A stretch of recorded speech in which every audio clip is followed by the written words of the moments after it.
Et nous sommes à présent avec notre invité du week-end. Il s'agit d'aujourd'hui de David Sirour, past président de la Jeune Chambre économique de Monaco.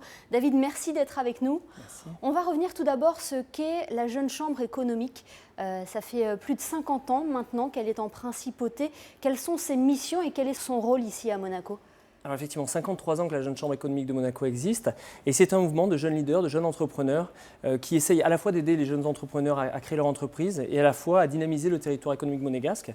Donc notre rôle, c'est à travers 3 axes que sont l'entrepreneuriat, la formation et le networking, d'essayer d'accompagner les jeunes entrepreneurs et de les aider à percer. Alors David, vous venez de passer le flambeau à un nouveau président, c'est le concept à la JCE, un nouveau président tous les ans. Quel bilan, vous pouvez tirer de votre année écoulée à la tête de la JCE ?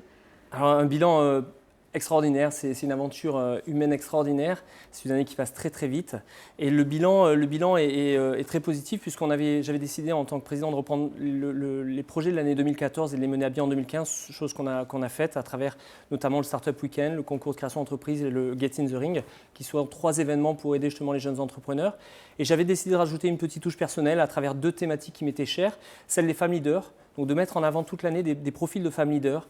Et c'est ce qu'on a fait à travers des femmes d'État comme Mme Marie-Pierre Gramaglia, des sportifs de haut niveau ou des chefs d'entreprise, des présidents d'associations qui sont toutes venues témoigner de leur parcours admirable et qui a permis de passer le flambeau aux jeunes générations.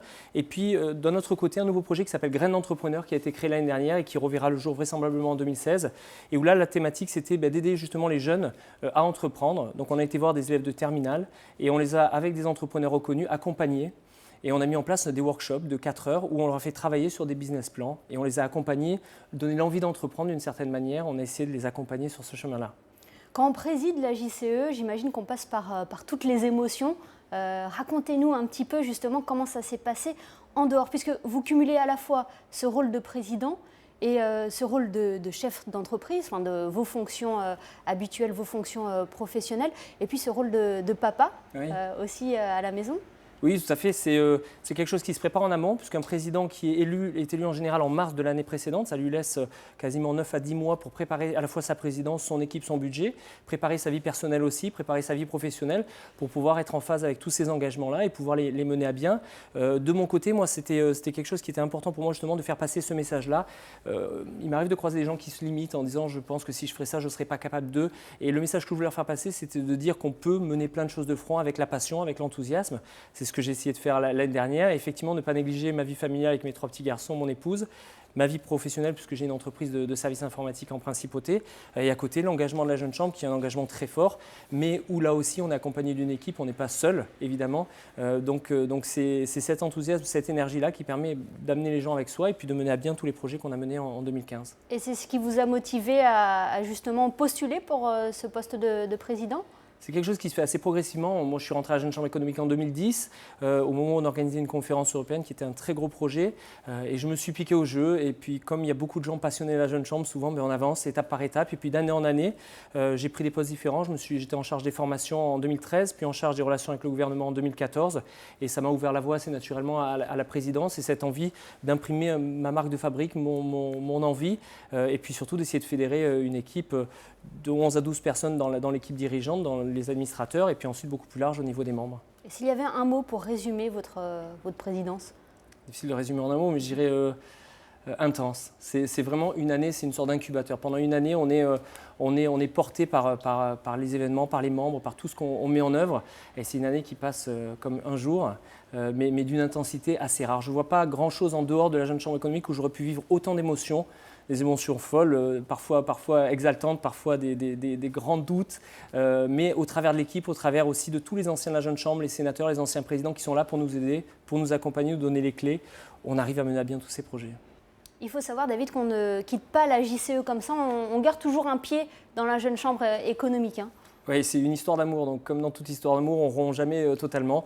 Moi, évidemment, cette année, je suis en tant que passe-président, donc c'est-à-dire je reste au conseil d'administration avec un rôle de conseil simplement. Mais même dans les années à venir, ma vie ne se fera plus jamais sans la Jeune Chambre. On a partagé trop de choses, on a vécu trop de choses ensemble pour se quitter comme ça, à la fois avec l'équipe avec qui j'ai partagé. Pour certains ont d'autres responsabilités cette année. Thierry, vous l'avez cité, est notre président.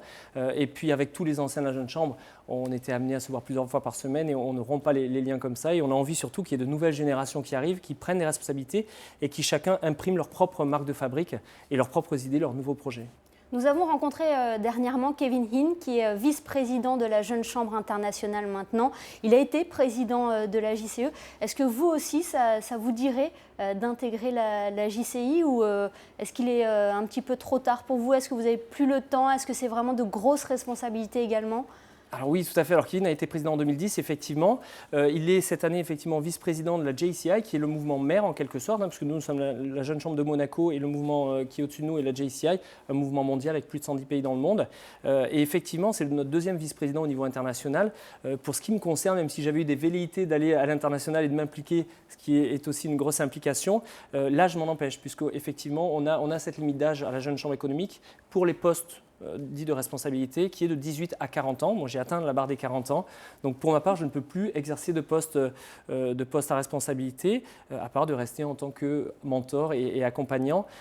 C'est une des deux règles à la Jeune Chambre économique. La deuxième étant qu'on ne cumule pas deux fois le même poste en général. 1 year to lead, 1 an pour faire ce qu'on a à faire, et 18-40 ans, ce sont deux règles que personnellement, et on est beaucoup à le penser, on pense très positives. Ça permet un renouvellement de génération. Il y a des nouvelles personnes qui arrivent et ceux qui ont fait leur parcours laissent la place aux suivants. Thierry Chausse est désormais donc le nouveau président de la Jeune Chambre économique de Monaco. Quel conseil vous lui avez donné quand vous lui avez passé le flambeau ? Alors, je n'ai pas beaucoup de conseils à lui donner parce qu'il a travaillé à mes côtés toute l'année 2014 et 2015 et c'est un garçon extraordinaire. J'ai rarement vu autant d'énergie dans une personne. Donc, je n'avais pas beaucoup de conseils à lui donner, de profiter de chaque instant et surtout lui dire que ça passe très très vite. Mais je pense qu'il en est conscient aussi. Il est aussi papa de 3 petites filles, donc il sait que la vie va très vite, que le temps passe vite. Donc il a démarré sur les chapeaux de roue et là, il est totalement impliqué avec son équipe dont je fais partie et je suis à ses côtés pour le servir et pour l'aider dans ses missions.